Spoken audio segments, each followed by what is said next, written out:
हरी मंडळी, तर काल एक बटाटा फ्रीजमध्ये ठेवला होता, मग त्याचा उपयोग करावून पराठा करावून त्याच्यामध्ये चिली फ्लेक्स, कोथिंबीर आणि ऑरिगॅनो असं काय काय टाकलं आणि बटाट्याचा पराठा करायला नेहमीप्रमाणेच सुरुवात केली. काय वेगळं नाही आहे. त्या स्टफिंग करून घेतला आणि लाटायला घेतला.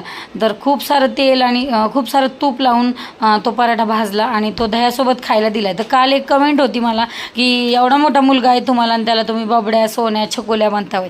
तर आता आईसाठी बाळ, ते त्याला बाळ झालं तरी माझ्यासाठी ते बाळच राहील. बरोबर आहे की नाही सांगा. तर अशी कमेंट नाही करायला पाहिजे. आणि असा तो काही 25 वर्षाचा नाही झालेला, अजून 18 वर्षाचाही नाही आहे झालेला तो. त्यामुळं कमेंट अशी नाही करावी की अशी माझी इच्छा आहे. आणि तो छकुला, सोनूला, बबड्या कायमच राहणार आहे माझ्यासाठी. तर तुम्हाला हा बटाट्याचा पराठा कसा वाटला हे कमेंटमध्ये सांगा. आणि मेन म्हणजे तुम्ही फॉलो करायला विसरू नका. बरोबर आहे का नाही.